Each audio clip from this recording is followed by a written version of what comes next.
So today is April 30th, 2019, and we are at the Capitol building in Harrisburg, and we are at the Rotunda. We are here to get Representative Rosemary Brown HB 37, which is the handheld bill, hopefully to get it out of transportation, and then we hope to get it through the House and the Senate, and hopefully to be the law of the land in Pennsylvania. I'm State Representative Rosemary Brown. I'm joined by fellow legislators, associations, and unfortunately, families who have lost loved ones due to distracted driving and cell phone use. There is no doubt that we have a serious safety issue on our roadways that is affecting innocent people.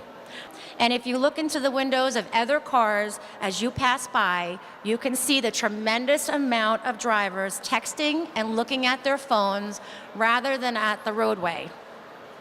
I drafted House Bill 37 as a mechanism to protect all drivers to the best of our ability.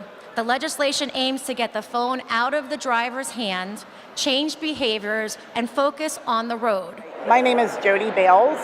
My daughter, Alicia Nicholson, was killed on February 6th of 2016 in Cumberland County.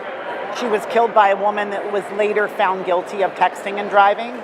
She failed to stop at a four-way intersection. Alicia had proceeded through the intersection. It was her turn to go, and the driver never stopped, never saw Alicia's car. I'm here today because Alicia leaves behind a husband and two little girls. Aaliyah was 3.5, and Annabelle was 15 months when Alicia was killed. Alicia was 3 months shy of graduating from nursing school, and it's ironic that she was on her way to get an education in order to save lives. And I feel like being here today is going to save lives as well. So my mission is to support House Bill 37, continue to educate our youth, adults, and community, and the state of Pennsylvania, our Commonwealth. To all the families that lost a loved one, we're sorry. We should have done this bill already, and we need to continue to move forward because it can hit, this can happen again in our communities, and without this bill, it can, and we must not make it happen. Thank you. My name is Eileen Raimondo. Emma Raimondo was 12 years old, and she was my daughter. Her brother, her stepbrother, and sister walked to the store on September 22nd, 2017, 5 houses away. She was struck by a car on the way back who came out of the driving lane over the shoulder and into private property and hit and killed my one daughter. And I am here today to try to get House Bill 37 passed because they dropped all text-based communication charges against her killer. It was not an accident. They can prove he was on his cell phone, but they can't prove he was texting at the time of the accident. Our awareness of distracted driving should continue for 365 days a year. The proportion of drivers who talk regularly on a cell phone when behind the wheel has jumped 46% since 2013.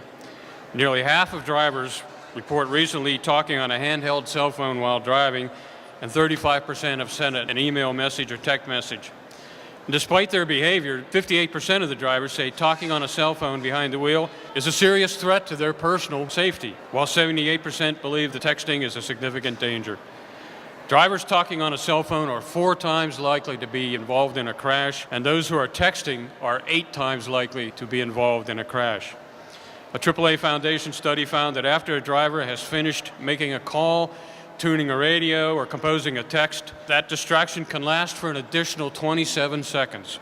And at 25 miles an hour, drivers traveled the length of nearly 3 football fields in that 27 seconds. During this time, motorists could miss stop signs, pedestrians, or other vehicles, while the mind is readjusting to the task of driving. About a year ago, AT&T unveiled a new virtual reality experience that really helps illustrate very vividly the impact that split second of using your phone while you're driving can have, not only in your own life, but on the lives of others on the road. With this experience, you'll have some streetscapes that will show vehicles traversing intersections, illustrating what happens if you are distracted while you're driving. You also hear from individuals whose lives have been impacted from first responders to family members of victims whose lives have been forever changed by someone who's driving distracted. Our story is in St. Patrick's Day, March 17th, 2011, at the old Bishop McDevitt High School. My 8th grade daughter and 6th grade daughter at the time were doing a band concert. And after the band concert, to celebrate everything, going to head out to McDonald's to have a Shamrock Shake. And it ended up on the way out of the concert to go to the car across the street. 17-year-old girl and her friend, God knows what they were doing on their cell phone, but were totally distracted, blew past hundreds of other people that were leaving the concert, and ended up with my family in the crosswalk. Ended up that missed my 2 daughters and my wife by inches, and ended up struck and kill Owen. That's my boy out here saying today, this is what it's about. You know, it's about legislation that's going to save lives. So I challenge each and every one that are thinking about this bill or don't want to do it, think about these pictures of our sons, our daughters, and what this did. This can literally save lives. Thank you. Thank you.